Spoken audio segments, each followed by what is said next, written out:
Then came together unto him the Pharisees, and certain of the scribes which came from Jerusalem. And when they saw some of his disciples eat bread with defiled, that is to say, with unwashed hands, they found fault. For the Pharisees and all the Jews, except they wash their hands oft, eat not, holding the tradition of the elders. And when they come from the market, except they wash, they eat not. And many other things there be, which they have received to hold, as the washing of cups and pots, and brazen vessels, and of tables. Then the Pharisees and scribes asked him, Why walk not thy disciples according to the tradition of the elders, but eat bread with unwashed hands? He answered and said unto them, Well, hath Isaiah prophesied of you hypocrites, as it is written, This people honoureth me with their lips, but their heart is far from me. Howbeit in vain do they worship me, teaching for doctrines the commandments of men. For laying aside the commandment of God, you hold the tradition of men, as the washing of pots and cups, and many other such like things you do.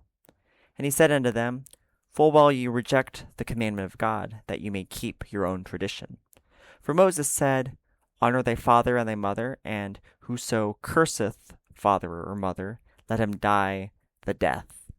But you say, If a man shall say to his father or mother, It is Corban, that is to say, a gift, by whatsoever thou mightest be profited by me, he shall be free.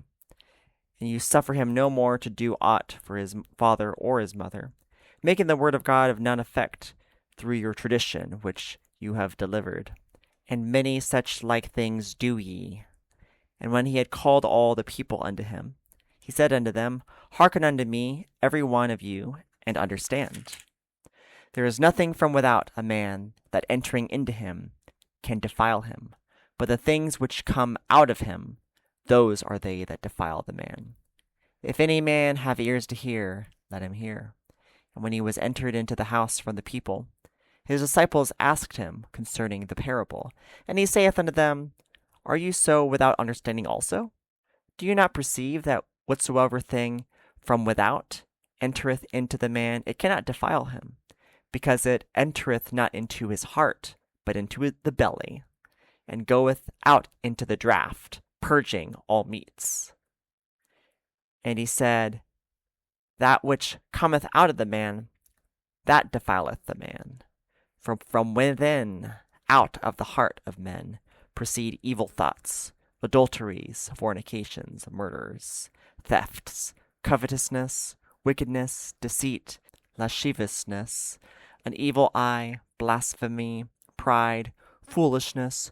All these evil things come from within, and defile the man. And from thence he arose and went into the borders of Tyre and Sidon, and entered into a house, and would have no man know it, but he could not be hid. For a certain woman, whose young daughter had an unclean spirit, heard of him, and came and fell at his feet. The woman was a Greek, a Syro-Phoenician by nation. And she besought him that he would cast forth the devil out of her daughter. But Jesus said unto her, Let the children first be filled, for it is not meet to take the children's bread, and to cast it unto the dogs. And she answered and said to him, Yes, Lord, yet the dogs under the table eat of the children's crumbs. And he said unto her, For this saying, go thy way, the devil is gone out of thy daughter. And when she was come to her house, she found the devil was gone out, and her daughter laid upon the bed. And again, departing from the coasts of Tyre and Sidon, he came unto the sea of Galilee, through the midst of the coasts of the Decapolis. And they bring unto him one that was deaf, and had an impediment in his speech. And they beseech him to put his hands upon him. And he took him aside from the multitude, and put his fingers into his ears, and he spit, and touched his tongue. And looking up to heaven, he sighed, and saith unto him, Ephphatha, that is, be opened. And straightway his ears were opened, and the string of his tongue was loosed, and he spake plain. And he charged them that they should tell no man. But the more he charged them, so much the more a great deal they published it, and were beyond measure astonished, saying, He hath done all things well. He maketh both the deaf to hear and the dumb to speak. In those days, the multitude being very great and having nothing to eat, Jesus called his disciples unto him, and saith unto them, I have compassion on the multitude, because they have now been with me 3 days, and have nothing to eat.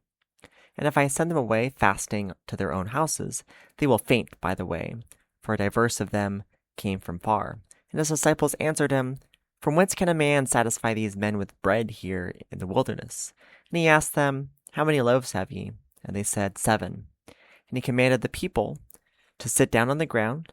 And he took the 7 loaves, and gave thanks, and brake, and gave to his disciples to set before them. And they did set them before the people. And they had a few small fishes, and he blessed and commanded to set them also before them. So they did eat, and were filled. And they took up of the broken meat that was left 7 baskets. And they that had eaten were about 4,000. And he sent them away. And straightway he entered into a ship with his disciples, and came into the parts of Dalmanutha. And the Pharisees came forth, and began to question with him, seeking of him a sign from heaven, tempting him. And he sighed deeply in his spirit, and saith, Why doth this generation seek after a sign? Verily I say unto you, there shall no sign be given unto this generation. And he left them, and entering into the ship again, departed to the other side. Now the disciples had forgotten to take bread, neither had they in the ship with them more than 1 loaf. And he charged them, saying, Take heed, beware of the leaven of the Pharisees, and of the leaven of Herod. And they reasoned among themselves, saying, It is because we have no bread. And when Jesus knew it, he saith unto them, Why reason ye, because you have no bread? Perceive ye not yet, neither understand? Have ye your heart yet hardened? Having eyes, see ye not? And having ears, hear ye not? And do ye not remember? When I broke the 5 loaves among 5,000, how many baskets full of fragments took ye up? They say unto him, 12. And when the 7 among 4,000, how many baskets full of fragments took ye up? And they said, 7. And he said unto them, How is it that you do not understand? And he cometh to Bethsaida, and they bring a blind man unto him, and besought him to touch him. And he took the blind man by the hand, and led him out of the town. And when he had spit on his eyes, and put his hands upon him, he asked him if he saw aught. And he looked up, and said, I see men as trees walking. After that he put his hands again upon his eyes, and made him look up. And he was restored, and saw every man clearly. And he sent him away to his house, saying, Neither go into the town, nor tell it any in the town. And Jesus went out, and his disciples, into the towns of Caesarea Philippi. And by the way he asked his disciples, saying unto them, Whom do men say that I am? And they answered, John the Baptist. But some say, Elias, and others, one of the prophets. And he saith unto them, But whom say ye that I am? And Peter answereth, and saith unto him, Thou art the Christ. And he charged them that they should tell no man of him. And he began to teach them that the Son of Man must suffer many things, and be rejected of the elders and of the chief priests and scribes, and be killed, and after 3 days rise again. And he spake that saying openly. And Peter took him, and began to rebuke him.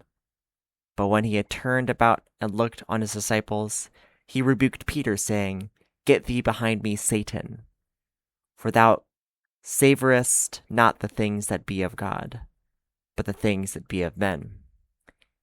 And when he had called the people unto him, with his disciples also, he said unto them, Whosoever will come after me, let him deny himself, and take up his cross, and follow me. For whosoever will save his life shall lose it, but whosoever shall lose his life for my sake and the gospel's, the same shall save it. For what shall it profit a man if he shall gain the whole world and lose his own soul? Or what shall a man give in exchange for his soul? Whosoever therefore shall be ashamed of me and of my words in this adulterous and sinful generation, of him also shall the Son of Man be ashamed, when he cometh in the glory of his Father with the holy angels.